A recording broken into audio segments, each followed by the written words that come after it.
Nowadays, the federal government and many of the local projects as well, they require for researchers to embed equity, diversity, and inclusion elements in their funding applications, in their grant applications. And the reason behind it is because at some point we realized, all of us in academia, right, that it is important for us not only to integrate people who have been historically marginalized in academia, but also to make sure that the research projects that we are producing, that they are able to produce positive impacts in society as a whole.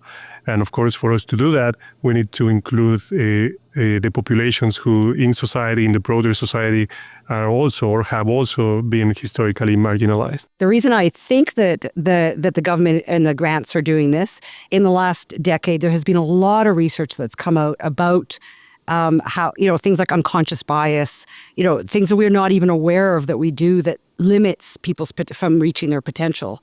And so when that research came out and showed that there was clearly things we could do better to give more opportunities to more, smart, bright people, the response to that data, which is great, data should yield a response. The response to the data saying that there's things holding people back is to say, well, let's have everybody learn, talk, and apply some new strategies to try to give more equal opportunities and expand diversity. In my portfolio as the Associate Dean Research, when I engaged my colleagues to actually looking at beyond even someone from an NSERC working on cells for a diabetes project, that I will be working with him. And I said, okay, so let's look at this. What are the population impacted by this? How can you actually make even your research, the research itself, where do you get your data from? Where is this cell coming from?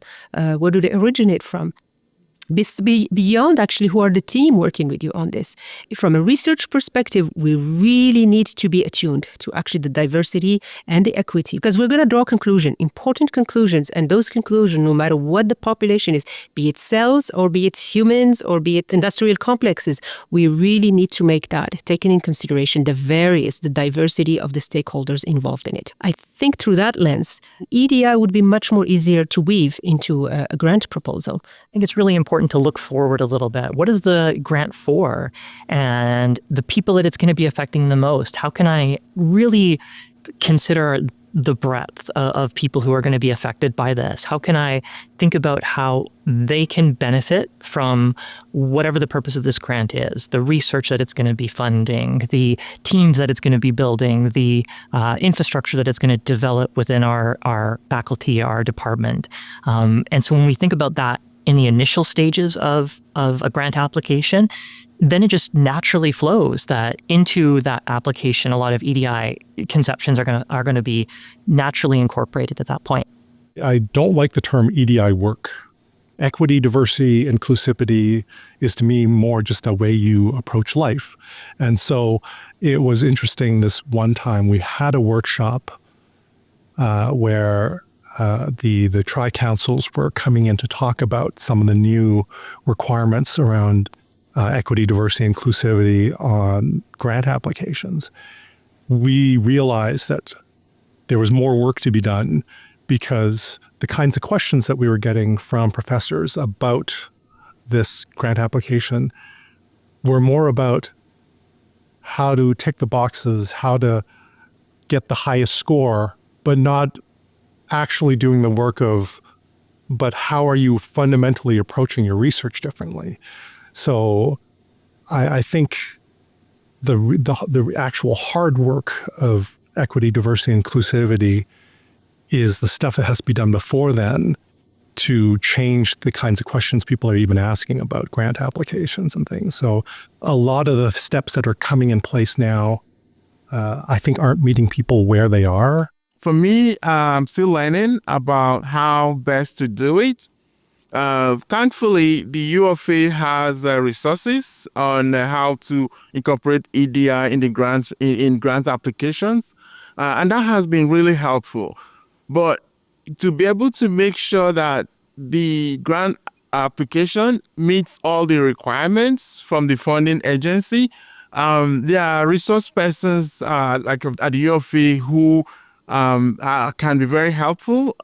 So reaching out to the Office of the Vice President, Research and Innovation is one way that I've done that, to look at, to make sure that what I have written meets, like get somebody with more with expertise in this area to look at it and make sure it aligns with what the funders want.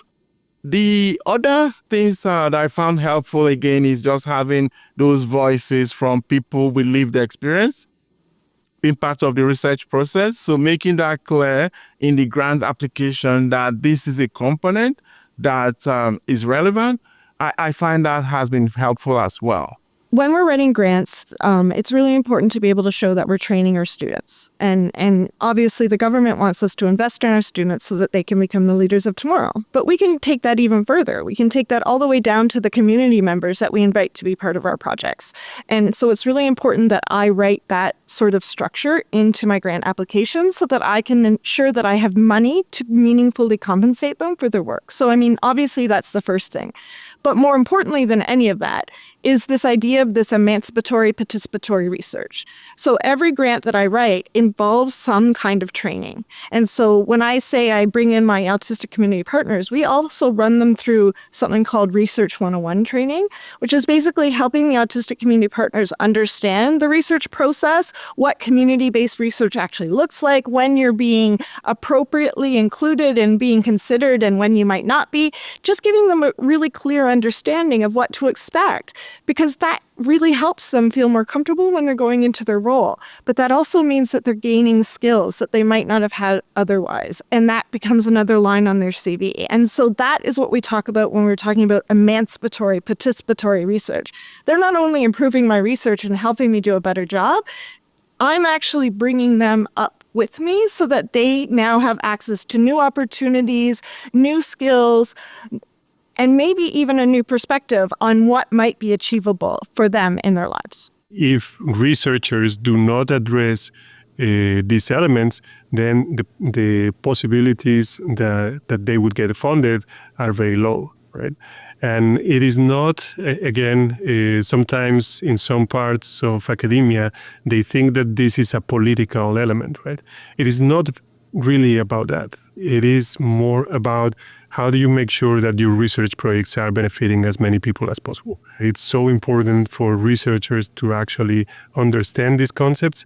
And if somebody has a conflicting vision of these concepts, to reach out and then figure out how is that the federal government and the funding agencies, and even within the UFA community, how is it that other people, they are looking at equity, diversity, and inclusion considerations, right? Because that's what we do in academia. We learn, we continue to learn for our entire lives. And I think evolution of research is necessary for us to continue developing and bringing up projects that are actually impactful in society.